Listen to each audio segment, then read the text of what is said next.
Hello, everybody. Welcome to cEDH Budget Brews. I'm Tim, and I'm joined with my friends Cricket and Squirrelmob. And tonight we're going to do answer a question from the Max Power Fundamentals Ask a cEDH Player Q&A forum. I got to come up with a better name than that. That is long.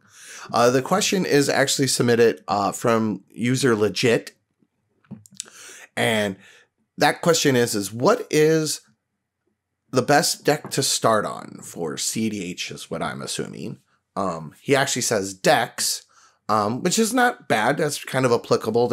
I do actually recommend people trying a couple of them when they start. So, Cricket, would you like to take it away? Yes. No, honestly, I think for a lot of people, probably the best decks to start on are the simple ones that don't have a lot of crazy lines in them, because it's very easy to get lost, especially if you don't understand the fundamentals of cEDH. Yeah. Like, I would never suggest somebody pick up a Nala and take that to their first game, because they're going to get lost in the sauce. Somebody's going to counter something, and then they're just going to have a terrible time the rest of the night. They're going to not know what to do. Yeah. Right, they're not going to know how to recover. If you look at, for example, in the MLC game from, I think it was week 2, maybe it was week 3, that Cameron from the Lab Maniacs played, like he won turn 1 with the Nala.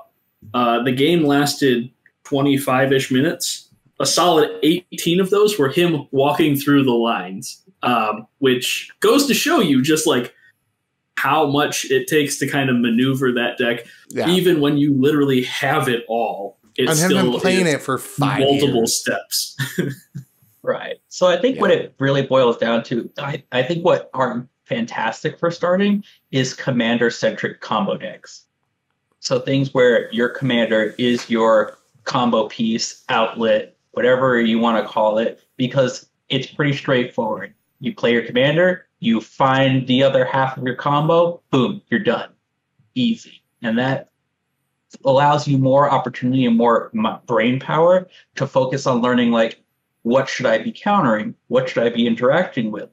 How should I be establishing my board to propel myself into the later turns of the game or to get to my win? Yeah. And so I think things like, people always say mono green because, you know, for the end all be all time, it's been the best budget deck, but also it has fairly simple lines with something like Selvala. You know, you get your Teamer Sabertooth, you bounce things. People say it. Yeah. But I think what might actually work out a lot better is maybe like anything with like World Forger Dragon and the Animate Dead, because that's fairly straightforward. It's you play World Gorger, you discard it somehow, you play Animate Dead, and then it just goes back and forth over and over until you stop it, and then you usually win with your infinite mana. Yeah. What about you, James?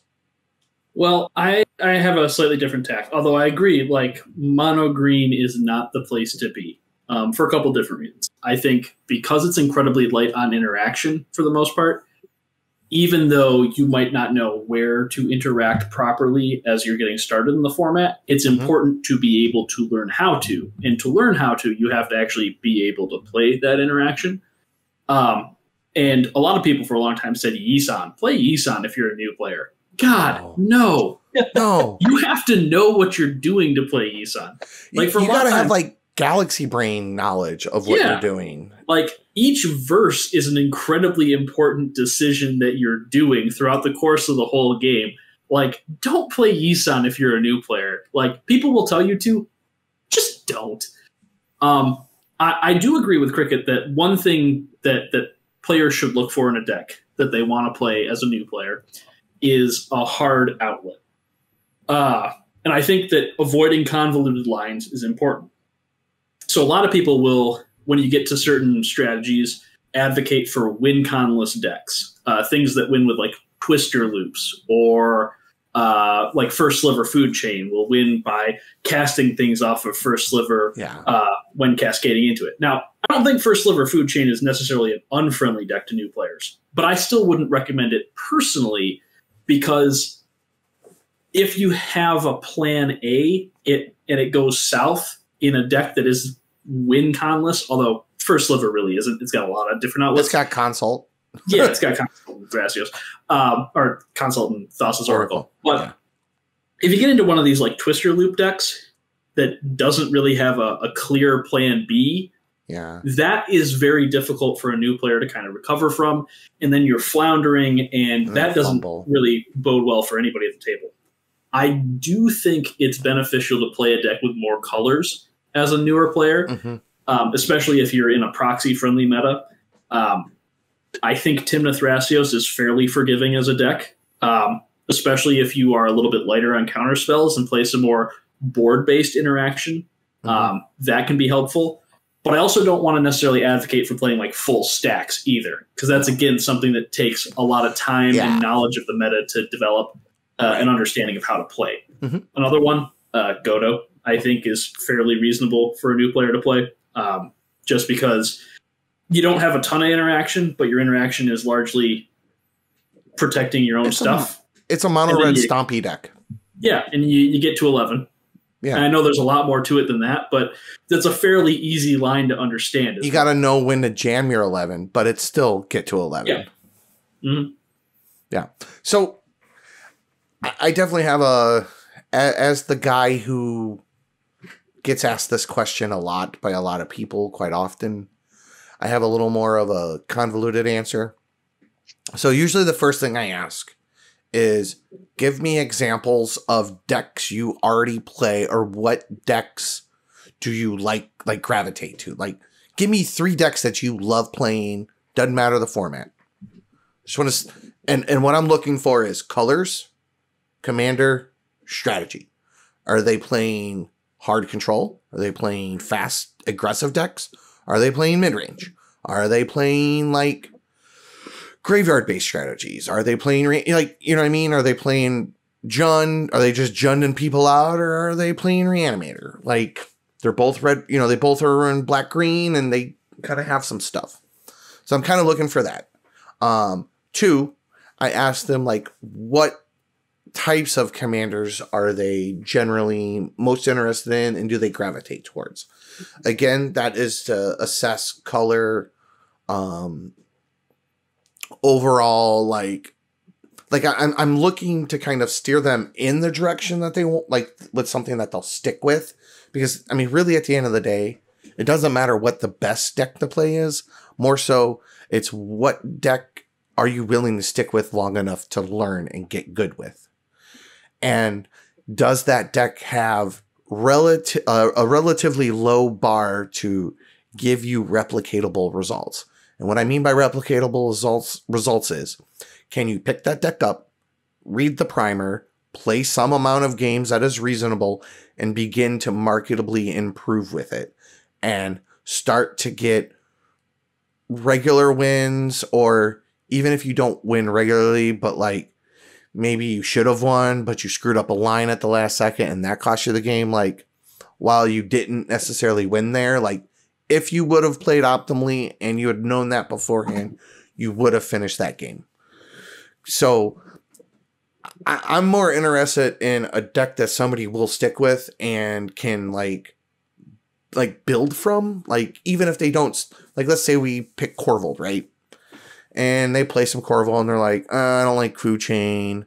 Oh, I don't like the Turbo Corvold version either, but now I've got all these Jund cards. Well, now you can go use some of it for Gitrog. You could use some of it for Tana Tymna. You could use some of it in like Abzan Farm. There's some, you know, you got some options, right? You could play Rurik Thar, because a lot of those staples kind of transition over into other things. And then also just making sure that, you know, you're going to be better after playing that deck 10 games, after 20 games, and after 30. And by it not being too convoluted, it makes it replicatable. Like, Najeela is a good one to learn on, even though it's 5 colors, it has blue. But it's got, like, all the good win cons. They're all very linear to navigate towards. You've got 2 to 3 untapper effects for Najeela winning via combat. And then you have some amalgamation of Consult, Taint of Pact, Oracle, possibly like like a secondary lab man effect. You know what I mean? And then you have some blue interaction, you've got red acceleration, you've got kind of everything, right? It also wins via combat damage, which tends to be a little more like not only beginner friendly, but like a little more enticing for somebody who is kind of powering up. Because, you know, from like more casual commander. Not always, but, you know, it's a thing. So I kind of tend to take those considerations in. But I definitely have like a wheelhouse of decks. Like a lot of the decks I will recommend are CS, like some type of Consult Scepter Thrasios variant, some type of Kess variant, probably mid-range, because most metas that are kind of powering up still tend to kind of be like high power-ish, and those sweepers are really good. Some type of Corval, like Jund. Godo is one. I do not recommend mono green at all, ever, because you're so light on interaction, and oftentimes the lines are just as bad as like a Breach deck that only wins with Breach. Kenrith Evolution's a good one because, again, even though it has those layered lines, you can do a lot with just assembling a meal plus Dockside and get there. And then you already have like the infinite win, like the infinite mana outlet in the command zone. But again, these are all kind of things that are replicatable. Yeah, and I think that point about playing something that you're comfortable with is really important. Like, because again, people aren't always playing what is, you know, whatever they consider to be the best deck, right? People are oftentimes picking a deck, sticking with it, perfecting that deck to their particular meta. And even if, you know, you're a new player and you're not totally happy with your first choice, if you're comfortable with a play style and that first choice is in that play style, like Timmy said, a lot of the cards are going to overlap with other things. I mean, if we look at, you know, Grix's core decks, they're sharing at least 50 to 60 cards, maybe even up to 80 cards between the different Grixis decks. And if you look at like a 4-color deck, like a Sans green deck, like you're adding white to Grixis, okay, you're still using like 55 of the same cards. And it doesn't adjust all that much. So that's why I personally would say more colors, because you're going to have access to more of those staples. And like Timmy said, I think that's a really good point of picking something that you want to do. Well, and we'll just kind of shift. Like, a lot of times I'll recommend like 2 or 3 color decks because they are a little bit more budget friendly. But then you can expand, like you can either cut a color off and then play Golgari, or you can add a color and then play Sans blue or Sans green or Sans whatever. You know what I mean? And it just makes you, it just gives you a broader options when you go inevitably to switch to the next deck. And then the last option, I think, even though we are a budget cEDH related YouTube channel, Proxian is a great option for testing. You know what I mean? Go take it for a test drive, print it off, try it out. Even if your group isn't like, they might give you the stank eye, but most places will at least let you proxy a deck for a night. Like, I'm thinking about buying it, and they're like, all right, you know, you might get a little hairy eyeball a little bit, but like, I mean, obviously don't play the proxy deck for 6 months if that's not what your group does. But yeah, and even if your group isn't proxy friendly, like you can still print out proxies to Goldfish. Like, yeah, still worthwhile that too. Or find a group that does proxy. There's a million of them out there. There are. And I think it is like, well, it's true that you should stick with a deck once you do pick one. I think it is also very important to sample around, because you might love a deck and then try something else and realize, you know what, I actually like this a lot more. But you would never know unless you tried it. Yeah.